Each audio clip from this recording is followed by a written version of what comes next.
Malam kemarin. Malam ada rekonstruksi itu kan.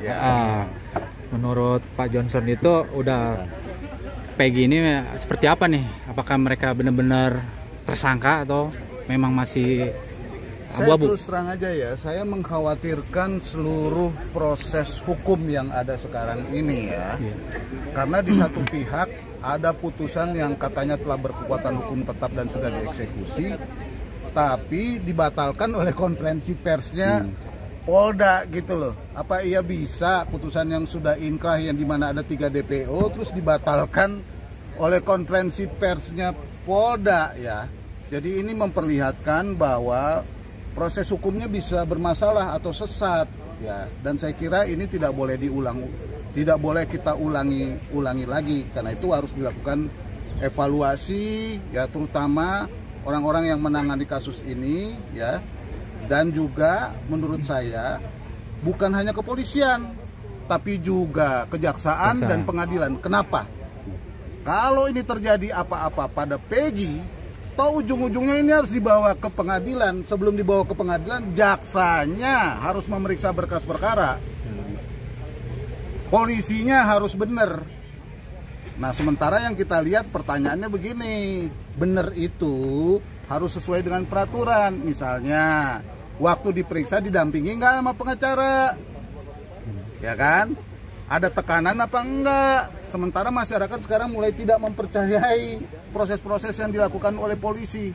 Itu kenapa? Itu karena ulah dari polisi sendiri.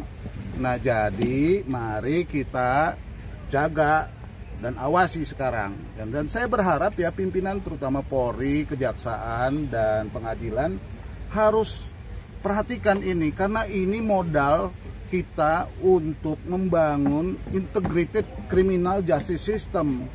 Kalau rakyat sudah tidak percaya dan banyak proses-proses penegakan hukum ini yang sesat, maka saya kira pasal 1 ayat 1 bahwa ini 1 ayat 3 bahwa ini negara hukum menjadi dipertanyakan orang karena rakyat mencari jalan keadilannya sendiri dengan dibantu oleh teman-teman media lewat medsos, dan yang lebih menyedihkan saya juga lewat dunia goib. Walaupun banyak juga yang sekarang ini mempolitisir sehingga tidak menghormati hukum. Makanya asas praduga tak bersalah itu harus dihormati.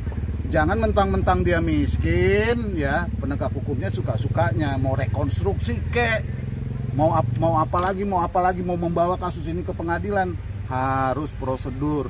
Dan ingat, kita sudah harus melindungi hak asasi manusia dan seluruh mata rakyat sekarang melihat dan menyaksikan kasus ini. Abang yakin nggak Bang Peggy itu 100% pelakunya Bang? Bagaimana saya mau yakin? Banyak hal yang tidak bisa kita pegang. Bahkan rakyat sendiri sekarang membantah, terutama keluarga korban. Ya kan? Itu bagaimana prosesnya? Sementara Poldanya udah mengumumkan dari 3 itu 2 nggak ada, katanya tinggal 1. Sementara putusan pengadilannya 3. Dari awal itu laporannya 11.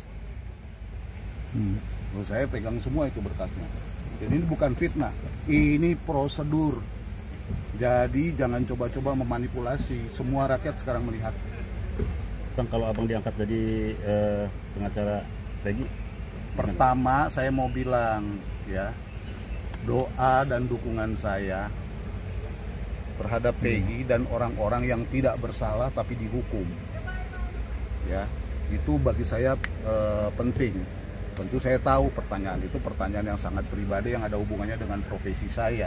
Tentu saya akan sangat terbuka ya untuk membantu kalau diminta, karena memang bawaan lahirnya profesi saya dari dulu begitu, memang track record saya di situ. Karena itu saya kira saya bersedia, dan sekarang saya sedang berkomunikasi dengan seluruh teman-teman, karena kelihatannya itu teman-teman advokat juga tertekan karena Poldanya bilang ditekan ngatur rekayasa advokat-advokat itu untuk nyabut gitu loh. Jadi itu advokat-advokat itu jangan diem. Jangan suka-sukanya orang-orang tuh nuduh-nuduh kerjaan advokat ini nggak bener. Ya, Iya. jangan dong begitu loh. Sangat saling menghargailah gitu ya. Karena saya juga pengurus organisasi advokat di Indonesia. Jadi tolong kita sama-sama saling menghormati. Jadi saya bersedia, dan saya kira bukan hanya saya sendiri, bukan hanya masyarakat Karawang, semua orang-orang yang mencintai dan menginginkan keadilan di Indonesia pasti akan mendukung kalau proses ini dilakukan secara benar. Kalau tidak, kita akan kritisi terus. Terima kasih Bang. Terima kasih. Oke bang, terima kasih bang. Ya, Sehat selalu. sehat selalu. Mau nanya kasusnya dia ya. Iya. Mendukung kebebasan berekspresi dan media. Siap bang. Ya, Makasih bang Johnson. ya.